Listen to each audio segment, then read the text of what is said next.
সামান্য এইটুকু বুদ্ধি তুমি মাথার থেকে বার করতে পারছো না যে তুমি মানুষটার কাছে কাছে থাকবে কিন্তু তিনি আপত্তি করবেন না?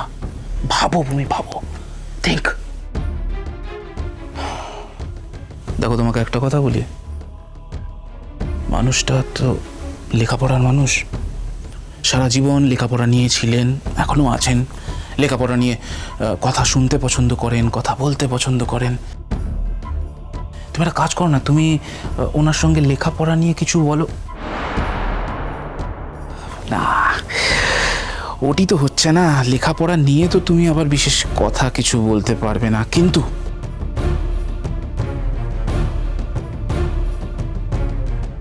উনি বললে শুনতে তো পারবে। চেষ্টা করব লাল, আমি চেষ্টা করব আমার মতো করে। কিন্তু আমার বক্তব্যটা কি বলো তো? আমার বক্তব্যটা হলো, আমার চেষ্টা করে কি লাভ? সেই যখন উনি ওনার সমস্ত প্রপার্টি, ওনার সব কিছু উনি বাইরের লোকদের দান করবেন, তাহলে আমি কেন চেষ্টা করব বলো? ভূমি, পারবে না ভূমি, তুমি পারবে না। আমি জানি তুমি পারবে, আমার বিশ্বাস আছে তোমার উপর। যেগুলো নিজেদের হাত থেকে বেরিয়ে যাচ্ছে সেগুলোকে আবার নিজেদের দিকে ফিরিয়ে আনতে পারবে না ভূমি? বলো না, পারবে না? পারবো। তোমার জন্য আমি সব পারি লাল, আমি সব পারি। আমি জানি। হ্যাঁ, আমি তো অন্যায় কিছু করছি না, কিচ্ছু অন্যায় করছি না। আমি শুধুমাত্র বাইরের লোকদের প্রপার্টিটা দান করার থেকে বাঁচাচ্ছি। মানে বাড়ির যেটা জিনিস সেটা বাড়িতেই থাকবে, ব্যাস, বাইরে যাবে না। এক্স্যাক্টলি। লাল, সত্যি করে বলো, তুমি মন থেকে বলছো তো? যা বলছো তুমি মন থেকে রাজি? হ্যাঁ ভূমি, আমি একদম মন থেকে বলছি। কি ভাবছোটা কি তুমি? হ্যাঁ, আচ্ছা, মানুষটা এত বছর ধরে বিদেশে টিদেশে নানান জায়গায় গিয়েছেন। ইজ আ গ্লোব ট্রটার, যেখানে গেছেন রোজগার করেছেন। সে অঙ্ক তো নেহাত কম নয়। তুমি বলো না, এই রোজগারটাকে কি এরকম ভাবে ৯-৬ করতে দেওয়া যায়? আমি পারবো লাল, আমি পারবো। আমি কথা দিচ্ছি তোমাকে, আমি যে করেই হোক এই প্রপার্টি বাইরে যাওয়া থেকে আমি আটকাবো। এই পুরো সম্পত্তির ব্যাপারটা আমি আমাদের দিকে ঘোরাবো, তুমি দেখো। সত্যি তো তোমার এই কলেজের চাকরিতে কত টাকাই বা মাইনে বলো? তা দিয়ে কি হয়? কতদিনের শখ জানো, একটা ভালো জায়গায় সুন্দর একটা বাগান বাড়ি কিনবো। কতদিনের শখ। সোনা দাদু চাইলে সব হবে লাল, সব হবে। আর না চাইলে? তখন আর কি করা যাবে? বাধ্য হয়ে তখন তাহলে বাধ্য হয়ে কি করবে ভূমি? হুইলটা জাল করতে হবে।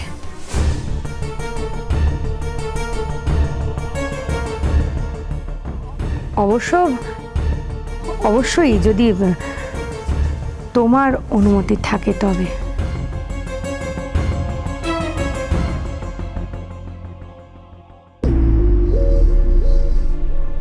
আমি তো তোমাকে অনুমতি দিয়েই দিলাম।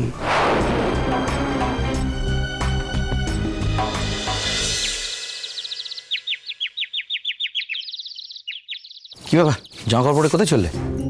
তার মানে রোজ সকালে এই সময় আমি কোথায় যাই?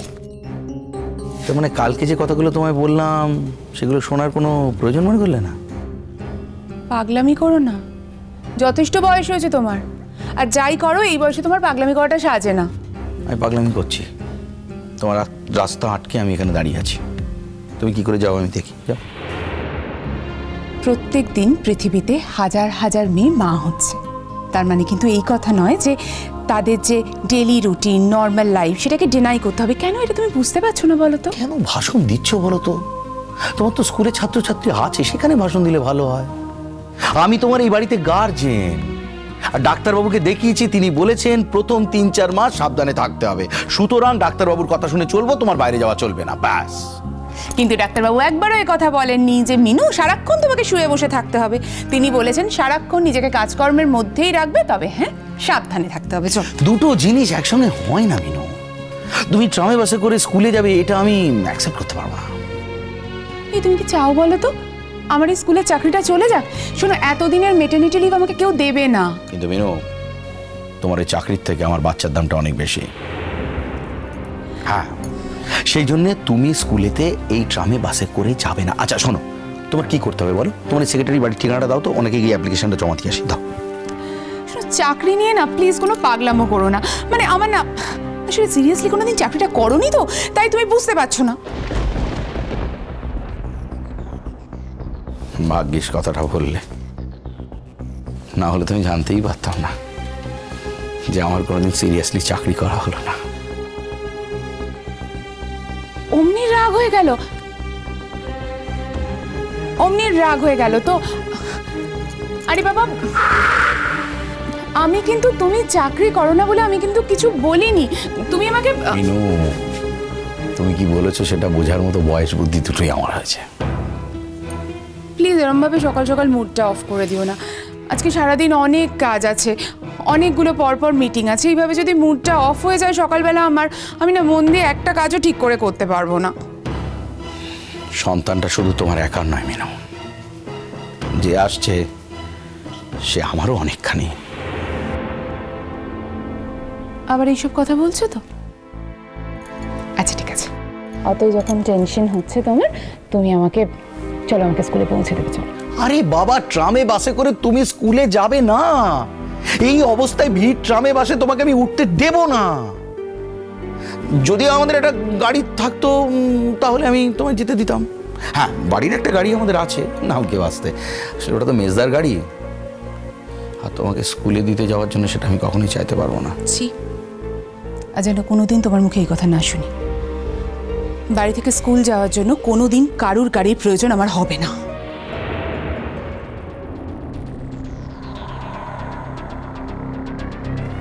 খুব ঘেন্না হয় নিজের ওপরে। আমার বউয়ের আজকের এই অবস্থায় আমি তাকে একটা গাড়িও দিতে পারি না। এমন অপদার্থ আমি একটা স্বামী, আবার নিজেকে হাজবেন্ড বলে পরিচয়ও দিই। এবার না তুমি কিন্তু শুধু শুধু অশান্তি ডেকে আনছো ছোট। এরপর আমি আর মাথাটা ঠান্ডা রাখতে পারবো না, মাথা গরম হয়ে যাবে, তখন আমি তোমার উপর চিৎকার চেঁচামেচি শুরু করবো। তখন তুমি আমাকে বলে মিনু আমাকে মুখ করেছে। পথটা যে তুমিই তৈরি করলে সেটা কিন্তু মনে রেখো। আচ্ছা ঠিক আছে, পৃথিবীর কথা ছেড়েই দিলাম। এই শহরে প্রত্যেক দিন কোনো না কোনো মেয়ে মা হচ্ছে। তাদের প্রত্যেকের বাড়িতে গাড়ি আছে, তার প্রত্যেকে নর্মাল কাজকর্ম বন্ধ করে বাড়িতে বসে আছে। এত বাড়াবাড়ি কেন করছো? বাড়াবাড়ি তো একটা শেষ আছে। এই বাড়িতে যতগুলো বাচ্চা হয়েছে না, ওদের বড় হওয়ার পিছনে আমি অনেক লালন পালন দিয়েছি। প্রত্যেকের বেড়ে ওঠার পিছনে আমার একটা বড় ভূমিকা আছে। সে লাল হোক, নীল হোক, রুমি হোক, মিমি হোক, সবার পেছনে ওদের সবার বইয়ের কথা কিন্তু আমি পরিষ্কার করেছি, পাল্টেছি। একটা বাচ্চা যে আমার কাছে কি না মিনু, তুমি বুঝতে পারবে না। আমি যে একটা বাচ্চাকে কি চোখে দেখি তুমি ভাবতেই পারবে। তোমার কি মনে হয় বাচ্চা তুমি একা ভালোবাসো? আমি ভালোবাসি না, তাই না? তা নয় মিনু, আমি যে কোনোদিন বাবা হতে পারবো এটা আমি কোনোদিন ভাবতেই পারিনি। কেউ যে আমাকে বাবা বলে ডাকবে এটা আমার কল্পনারও অতীত। তাই যেদিন থেকে শুনলাম না তোমার কাছ থেকে, মানে তারপর থেকেই আমি সারাক্ষণ নিজেকে প্রশ্ন করি যে যা কিছু হচ্ছে সব সত্যি, মানে আমি বাবা হব, মানে আমাকে কেউ বাবা বলে। ঘোরটা কাটাও এবার। ডাক্তারবাবু বলেছেন তো এটার অন্য কিছু নয়, আমি মা হতে চলেছি। সব সত্যি, সব সত্যি। কিন্তু মিনু, সেই জন্যই আমি চাই যে তুমি ভালো থাকো, সুস্থ থাকো।